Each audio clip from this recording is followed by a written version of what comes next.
दोंडाईचा ते मालपूर या मार्गावरील साईड पट्ट्यांवर काटेरी बाबुळांचा प्रचंड वाढीमुळे वाहन चालकांना मोठा धोका निर्माण झाला असून या समस्येकडे सार्वजनिक बांधकाम विभाग PWDचे गंभीर दुर्लक्ष असल्याचा आरोप नागरिकांकडून करण्यात येत आहे।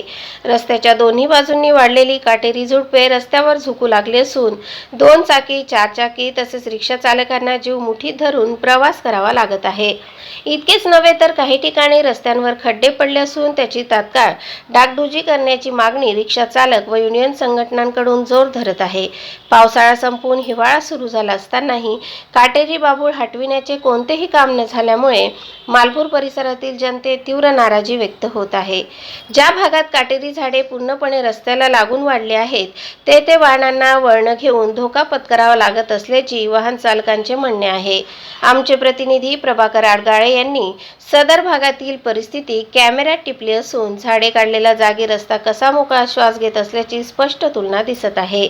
PWD अधिकाऱ्यांनी प्रत्यक्ष जागेची पाहणी करून झाडांची तात्काळ तोड, रस्त्याची साफसफाई व खड्ड्यांची दुरुस्ती करावी अशी नागरिकांची एकमुखाने मागणी आहे। सदरची बातमीची तातडीने दखल न घेतल्यास दोंडाईचा PWD कार्यालयावर मोर्चा नेण्याचा इशारा रिक्षा युनियन अध्यक्ष अर्जुन कोळी तसेच ग्रामस्थांनी दिला आहे। नमस्कार, अर्जुन बुधा कोळी। लवकरात लवकर दुरुस्ती व्हायला पाहिजे, कारण आम्हाला ड्रायव्हिंग करायला खूप प्रॉब्लेम येतो आणि त्या टर्नवरती गाड्या दिसत नाही आम्हाला। डोक्याच्या जीव धोक्यामध्ये, कारण की आम्ही पॅसेंजर गाड्या चालवतो ना, आजूबाजूला आणि बाबूळ खूप झालेले आहेत। टर्नवरती काही दिसत नाही, नाईटला तर काही दिसत नाही, रात्री खड्डे खूप पडलेले आहेत। लवकरात लवकर दुरुस्ती व्हावी ही आमची नम्र विनंती आहे। कासवाणी स्मृती प्रतिष्ठान संचलित रेहुवाणी विज्ञान विहार आणि आजीवन अध्ययन व विस्तार विभाग यांच्या संयुक्त विद्यमाने वाचन, संस्कृती आणि आजीवन शिक्षण कार्यशाळा घेण्यात आली। धुळे शहरातील कासवाणी स्मृती प्रतिष्ठान संचलित रेहुवाणी विज्ञान विहार आणि आजीवन अध्ययन व विस्तार विभाग यांच्या संयुक्त विद्यमाने कॉलेजच्या विद्यार्थ्यांसाठी दिनांक 28 नोव्हेंबर 2025 रोजी वाचन, संस्कृती आणि आजीवन शिक्षण या विषयावर कार्यशाळा घेण्यात आली। या कार्यक्रमाचे उद्घाटन माननीय डॉक्टर आशिष पानट यांच्या हस्ते झाले। यावेळी प्रमुख अतिथी म्हणून अधिसभा कपची उमवी जळगावचे नितीन ठाकूर उपस्थित होते। उद्घाटन कार्यक्रमात संस्थेच्या सचिव डॉक्टर शोभा शिंदे अध्यक्ष म्हणून उपस्थित होत्या। या कार्यक्रमाची सुरुवात डॉक्टर आशिष पानट यांच्या मार्गदर्शनाने करण्यात आली। त्यांनी वाचन व लेखन काल, आज आणि उद्या या विषयावर मार्गदर्शन केले। त्यानंतर प्राध्यापक डॉक्टर सदाशिव सूर्यवंशी यांनी वाचनातून शब्द संपदा आणि अभिव्यक्तीचा विकास कसा करता येतो हे सांगितले। या ठिकाणी शब्द संपदा, शब्द कोणी कसे वापरायचे असतात, त्यांनी वृत्त या शब्दाला बातमी म्हणून ग्राह्य धरलं। इकडे वृत्त म्हणून आपण गोल, सर्कल, वर्तुळ वगैरे असं त्याला लक्षात घेतो। या ठिकाणी वृत्त होतं साचेबद्धपणा, जो काही त्या ठिकाणी लगावली मात्रा ज्या काही असतील सर्व लघुगुरुक्रम जो काही आहे, ही जी काही व्याकरणाची परिभाषा आहे ही वृत्तात्मक होती। प्रत्येक शब्द प्रत्येक जण वेगवेगळा घेतो। आता व्याकरणाची परिभाषा, अंतर्ग्रहाची परिभाषा ही कशी असते? एकदा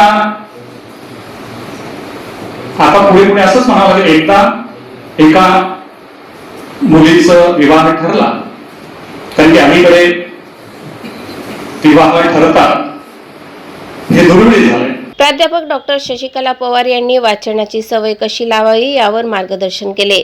प्राध्यापक उषा पाटील यांनी काय वाचावे व कसे वाचावे याविषयी मार्गदर्शन करून कार्यशाळेत घेण्यात आलेल्या मी वाचलेले पुस्तक या उत्स्फूर्त सादरीकरण स्पर्धेत यश मिळालेल्या विद्यार्थ्यांना त्यांनी बक्षीस देऊन सन्मानित केले।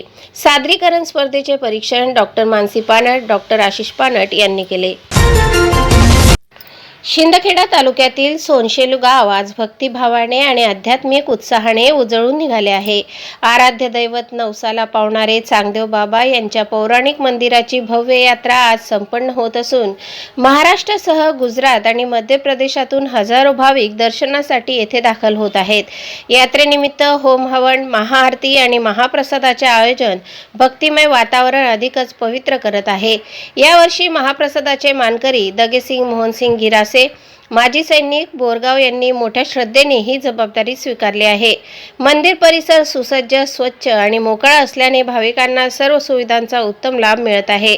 यात्रेची रंगत वाढवण्यासाठी पाळण्या, खेळणी, खाद्यपदार्थांच्या गाड्या आणि विविध पारंपरिक विक्रेते मोठ्या संख्येने दाखल झाले आहेत. विशेष म्हणजे मागील वर्षी राज्याचे पणन व राजशिष्टाचार मंत्री जयकुमार रावल यांच्या सूचनेनुसार आणि ग्रामपंचायतीच्या पाठपुराव्यामुळे चांगदेव बाबा मंदिराला तीर्थक्षेत्राचा दर्जा मिळाला. त्यामुळे परिसरात आकर्षक लाइटिंग बसवण्यात आली आहे आणि रात्री हा भाग उजळून निघत आहे.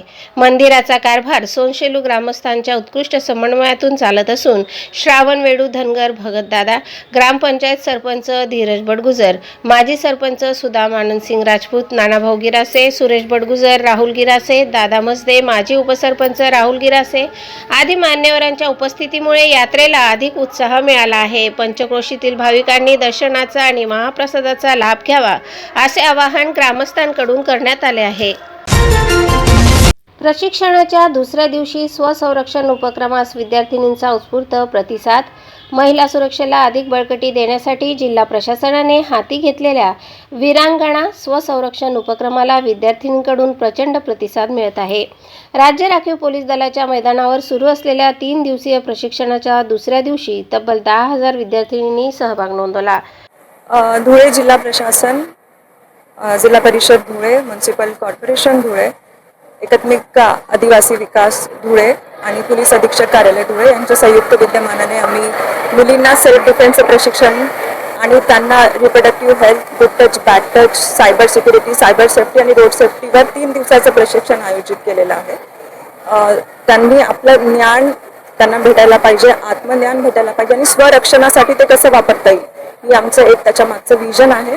आदरणीय मुख्यमंत्रीजी यांच्या मार्गदर्शनामध्ये हा प्रोग्राम होतो आहे आणि त्यानुसार आम्ही मुलांना 3 दिवसाचं 27 to 29 प्रशिक्षण देणार आहे. जवळपास 11-12,000 मुलींचा समावेश आहे. हा फर्स्ट फेज आहे आमच्या ट्रेनिंगचा. नंतर आम्ही जिल्ह्यातल्या जितक्या मुली आहेत अराउंड 81,000 मुलींना ट्रेन करण्याचा आमचा विजन आहे. मुख्य प्रशिक्षक शिपूजी शौर्य भारद्वाज यांनी दैनंदिन जीवनातील ओळखपत्र, बांगडी, कौल यासारख्या साध्या वस्तूंचा उपयोग करून स्वसंरक्षणाच्या तंत्राची प्रात्यक्षिके दिली.